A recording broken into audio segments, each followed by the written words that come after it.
Welcome back, I am Joshua Barnes and you're watching NewsX World. Let's first take a look at our top stories. Ukrainian President Volodymyr Zelensky says Ukrainians will not give their land to occupiers following US President Donald Trump's hint at territorial concessions to end the war. Zelensky adds any solution without Ukraine would be against peace as Trump announces talks with Putin in Alaska on the 15th.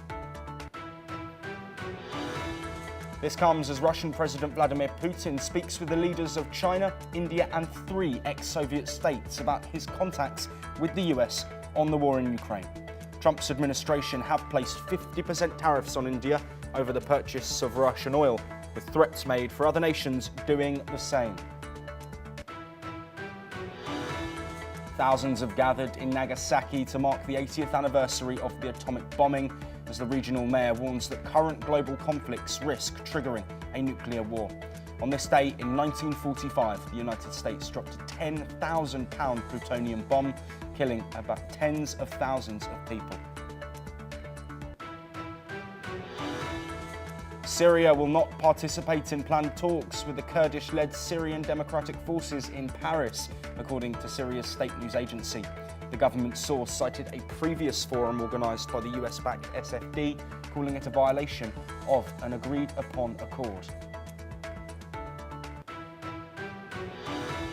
UN Chief Antonio Guterres criticises Israel's plan to take control of Gaza City, calling it a dangerous escalation that would force Palestinians from their homes. Benjamin Netanyahu says his military is going to free Gaza from Hamas. Azerbaijan and Armenia on Friday signed a US-brokered peace deal during a meeting with President Donald Trump, aiming to boost economic ties and move towards full normalization after decades of conflict. The deal marks the first resolution of the conflict since the Cold War. Brazilian President Luiz Inácio Lula da Silva signs a bill into law easing environmental licensing rules, but vetoed dozens of provisions. Nicknamed the devastation bill by environmentalists, it weakens environmental controls and gives states more power to issue new licenses for developments. And 3 Thai soldiers have been injured by a landmine while patrolling the border with Cambodia, days after the 2 countries agreed to a ceasefire. 1 soldier has lost a foot and 2 others were injured in the incident near Sisaket, near Phra Bahia provinces. But we start this hour in Europe. Ukrainian President Volodymyr Zelensky says Ukraine will not give up its land to Russia, stressing the constitution forbids territorial concessions. His comments come ahead of the planned 15th of August meeting between US President Donald Trump and Russian President Vladimir Putin in Alaska. Zelensky says Kyiv is ready for real solutions to bring peace, but warns any deal made without Ukraine's involvement would be a deal against peace. Let's now listen in to the Ukrainian President Volodymyr Zelensky. Дарувати свою землю окупанту українці не будуть. Україна готова до реальних рішень, які можуть дати мир. Будь-які рішення, які проти нас, будь-які рішення, які без України, вони одночасно і рішення проти миру. Вони нічого не дадуть. Це мертві рішення. Вони ніколи не спрацюють.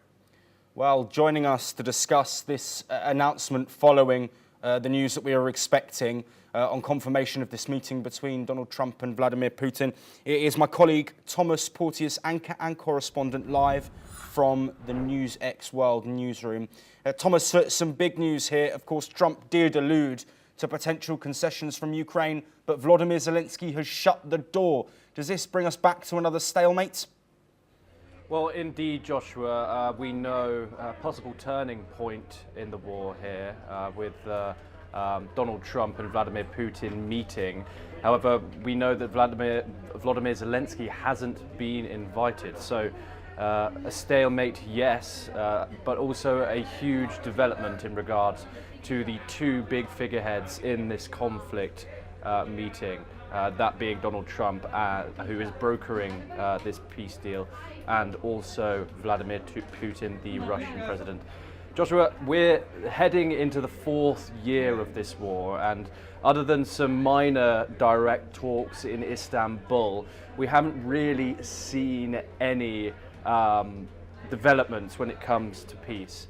Attacks have been escalating, civilian deaths mounting, soldier deaths mounting, and yet peace not accepted, mostly by Russia. There has been ceasefire plans pushed forward by both the US and Ukraine. However, Moscow has rejected them, citing 3 main terms. There's certain territorial concessions that Moscow wants.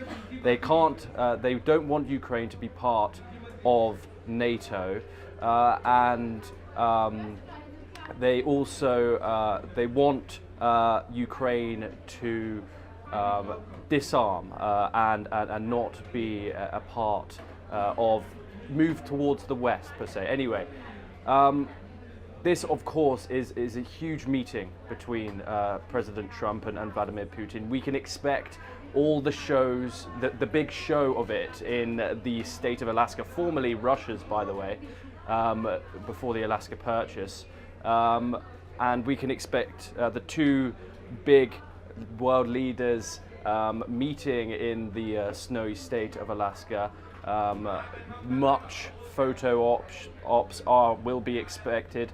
However, critics are saying that without Ukraine there is a little chance of these negotiations moving forward, especially since President Zelensky has just made this statement that there is no concessions going to be allowed on the Ukrainian side. Yes, Thomas, staying on this topic before we move to a related development. Of course, this position that Donald Trump has, we've seen shift.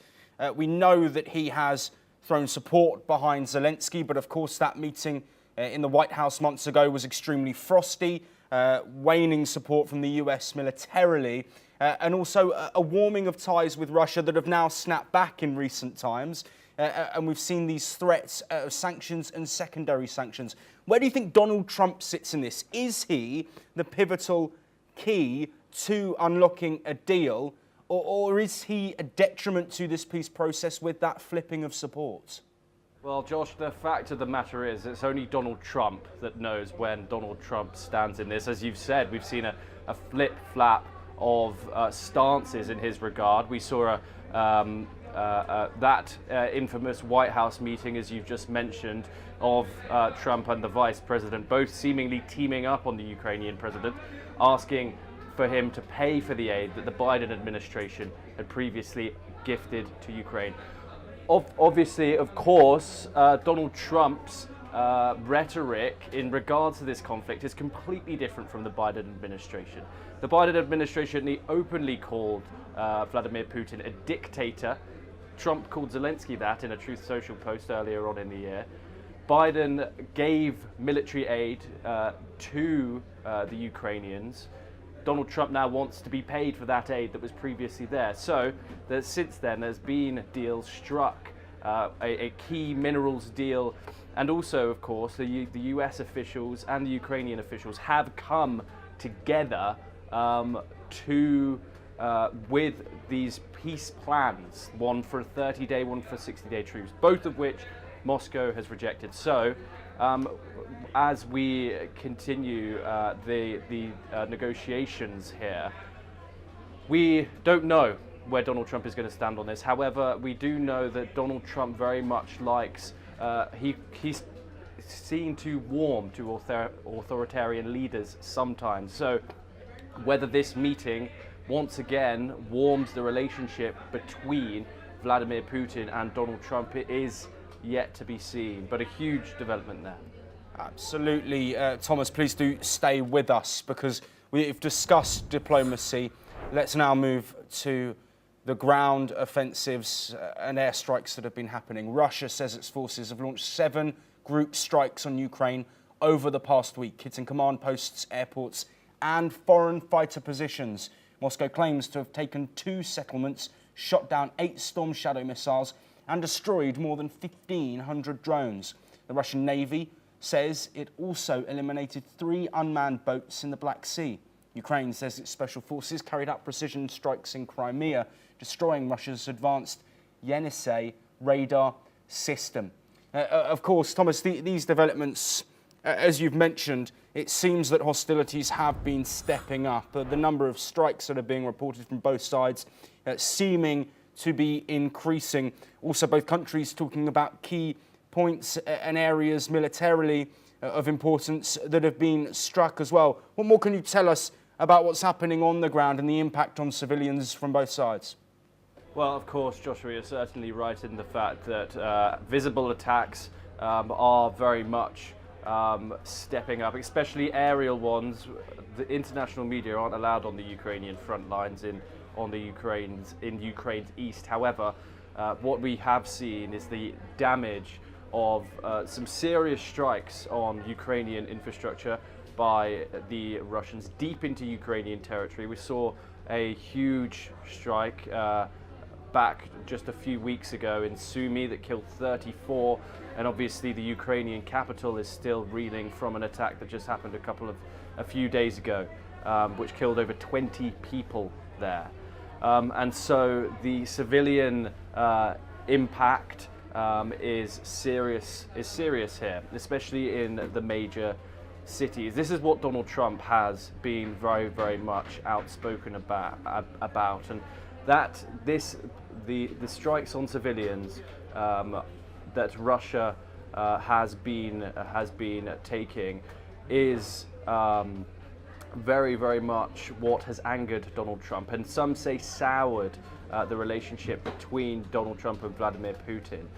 However, these drone strikes as well, a lot being heading for infrastructure. Ukraine has just criticized Russia for striking some energy plants just a couple of days back, as Ukraine and has also criticized it for harming its civilian population during the winter months. Obviously, Ukrainian winters can be very, very cold, and when it's affecting civilians like it does in the long term, this can be seen as a serious ordeal. However, as you said, very, very sadly, civilians are being very, very much affected in this war. Civilian infrastructure being struck both by drones and strikes deep into Ukrainian territory by the Russians. Obviously, they both go each way. Drone warfare as well, very, very prolific in this conflict. Thomas Porteous, thank you so much for that insight across the broad spectrum of discussion points surrounding the Russia-Ukraine conflict. All eyes are now on that meeting in Alaska and whether Zelensky's statements on conceding land will have any impact. Let's head now, though, to North America, as US media reports that President Donald Trump is taking steps to use the military against Latin American drug cartels, following Washington's designation of several narcotics trafficking groups as terrorist organizations earlier this year. The US Embassy in Mexico said in a statement on Friday that both nations will use all available tools to protect their populations from drug trafficking groups. Let's listen to what Claudia Sheinbaum, the Mexican president, has had to say. Estados Unidos no va a venir a México con los militares. Cooperamos, colaboramos, pero no va a haber invasión. Eso está descartado, absolutamente descartado. Porque además de que lo hemos manifestado en todas las llamadas, de que no está permitido ni es parte de ningún acuerdo ni. In February, his administration designated 8 drug trafficking groups as terrorist organizations, 6 of those based in Mexico, 1 in Venezuela and 1 from El Salvador. 2 weeks ago, it added another Venezuelan gang, the Cartel of the Suns, accused of shipping hundreds of tons of narcotics into the United States over 2 decades. On Thursday, the US Justice Department doubled its bounty on Venezuelan President Nicolas Maduro to $50 million, alleging he leads the Cartel of Suns. Let's hear again what Claudia Sheinbaum has said on the matter. No hay ninguna, de parte de México, ninguna investigación que tenga que ver con eso. Si tienen alguna prueba que la muestren. Nosotros no tenemos ninguna prueba relacionada con ello. Mexico say they will not accept the deployment of US military forces on its soil to combat drug cartels. US Ambassador to Mexico, Ronald D. Johnson, said on X that both countries shared enemies and the violent criminal cartels is confronted by both countries. Well, we welcome back my colleague Thomas Porteous, anchor and correspondent, once again joining us live from the newsroom. Claudia Scheinbaum is saying this is not an option, Thomas. She says it is not going to happen. She said we collaborate, we coordinate, but US military personnel in Mexico is not an option. What more can you tell us about this complex situation surrounding drug cartels in Latin America? Well, Joshua, Donald Trump has picked an enemy during this presidency, and it's stemming towards a trend of both Mexican and Central and South American gangs. We've seen the villainization of the gangs like the Tren de Agua gang from Venezuela, and also El Salvadorian gangs in the US. We've obviously seen huge deportations, which, by the way, is what Donald Trump campaigned on. He campaigned to have the biggest deportation plan in the entire of American history. This can be seen as similar. Donald Trump has obviously designated a substantial amount of these gangs as terrorist organizations, many of which operate in Mexico, of course, where cartel operations are rife. The drug manufacturing business in Mexico is rife. And so designating them as terrorist organizations then gives the ability to the US to then go and operate in Mexico and treat these gangs like terrorists. As you just said, Claudia Scheinbaum is saying, no, these are internal affairs. The US military cannot get involved in this. President Scheinbaum is kind of walking the diplomatic tightrope here with Donald Trump. They obviously are very close neighbors, very important allies. And so Claudia Scheinbaum has been seen as conceding to Trump in many ways. However, this seems to be something she is very much standing her ground on. And yes, a huge development, and we'll see how this pans out. And if Donald Trump does send US troops to operate in Mexico to try and attack, and root out these gangs, which he now knows as terrorist organizations. Yes, and Thomas, let's briefly touch on Nicolas Maduro. Of course, we brought the news here on NewsX World that his bounty, a US bounty on information leading to his arrest, had doubled to $50 million. They say he is the leader of the Cartel of the Suns. Of course, it's not just Mexico that could be implicated in this. Other countries, El Salvador and Venezuela, also with designated terrorist organizations, according to the US, that are involved in drug transportation into the US. What's the political ramifications, potentially, if US troops are in Venezuela amid these tensions with Nicolas Maduro and the Trump administration? Well, there certainly are tensions there, Joshua. Nicolas Maduro won a election earlier on this year. However, many don't believe that the results of the election were accurate. Many believe that his conservative rival did win the election. Joe Biden even invited him to the White House. And so this is continued rhetoric, as we've just discussed, of Donald Trump going after internal affairs in South American and Central American politics. As you said, Nicolas Maduro is seen as a threat to the United States by Donald Trump. A double bounty, a $50 million bounty for his arrest is pretty much unheard of. And so, of course, we will have to see how this situation develops and their diplomatic ties move forward or draw back. We'll, of course, bring you any updates on that. Yes, absolutely. And Thomas, before we move on from this story, of course, we know that the US relations with El Salvador have strengthened massively. Of course, Nayib Bukele has been a key ally of Donald Trump.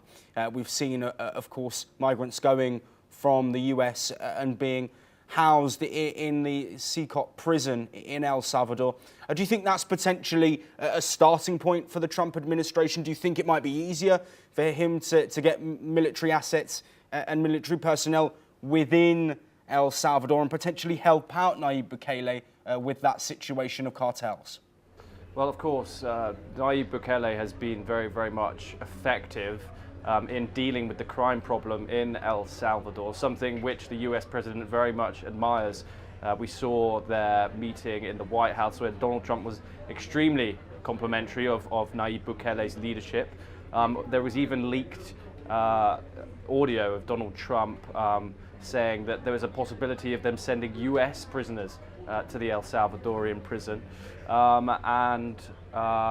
Yes, we will of course bring you all the updates in regards to that. And Secot is, of course, a huge mega prison in the middle of the El Salvadorian desert, and many people critique it, saying that criminals there don't face a fair trial.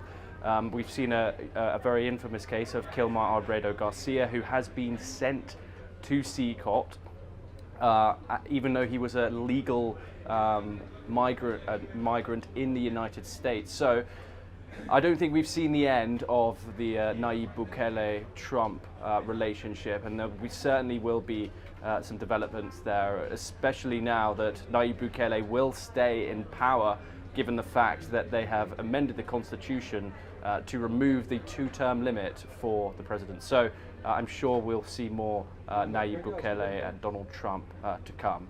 Absolutely. Yes, Thomas, what amazing insights on that topic there. Thank you very much for it. Let's stay now with US President Donald Trump, who has received international support for his bid to win the Nobel Peace Prize, with leaders from Armenia and Azerbaijan praising his role in ending decades of conflict. Both nations' leaders credited Trump and his team for achieving a breakthrough peace deal signed at the White House this week.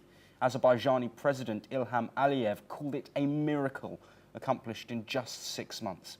This adds to a growing list of foreign officials backing Trump's nomination for the prestigious award. Let's listen in to Azerbaijan's President Ilham Aliyev's praise for Donald Trump.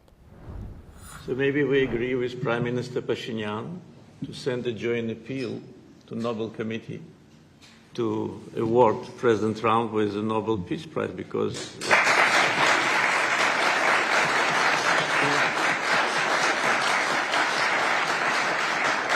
from the leaders of the countries which were at war for more than 3 decades, having this historic signature here, it really means a lot. This is tangible result of President Trump's leadership.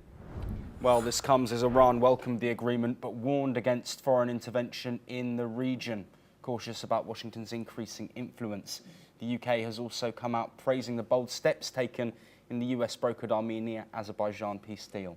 This deal marks a significant shift in South Caucasus geopolitics, with the US asserting a stronger presence. Well, Thomas, once again, we have the privilege of you joining us to discuss this topic. I want to avoid the deal itself because we've discussed that over the past 48 hours. I really want to focus in on another call from a world leader, 2 world leaders, in fact, sitting either side of Donald Trump and nominating him for the Nobel Peace Prize. This is something many experts say Trump is after. Of course, his rhetoric before taking office for a second time back in January was that he was going to get wars ended. We've seen 2 conflicts that he promised to end, both the war in Gaza and the Russia-Ukraine war still ongoing, but the US has been a key factor in them moving further towards peace. Can you just talk overall about the topic in general? Of course, Joshua. Nominating Donald Trump for the Nobel Peace Prize has seemed to become a trend, specifically with countries that want to get diplomatically closer to the US president. Donald Trump is very transactional, and nominating him for the Nobel Peace Prize will certainly put you in his good books, or that is what some leaders seem to think, and they might be right. It started off with the India-Pakistan conflict earlier on. Pakistan nominated him for the Nobel Peace Prize, and then India rejected the fact that the US was involved in negotiating the peace deal. What happened then? Tariffs were placed on India of up to 50% now, and a much lower deal was put on Pakistan. So Pakistan seemingly rewarded there. Another thing, Israel and Iran, the 12-day war, which Trump also claims to have brokered.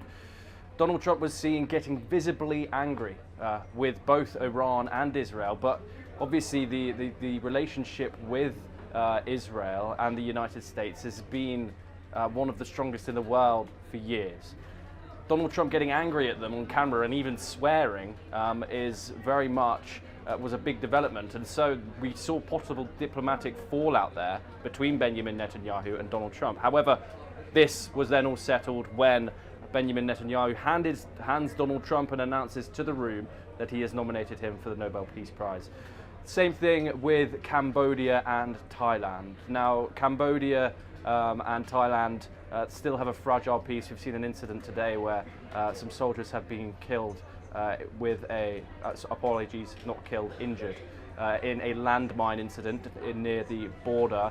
However, Cambodia, also seen as the lesser power in that conflict, also nominates Donald Trump for the Nobel Peace Prize. So these two countries, which have been at war since the mid-1990s, have now come to a peace and have now got that photo op with the US president as he collects these peace deals which the US claim to broker.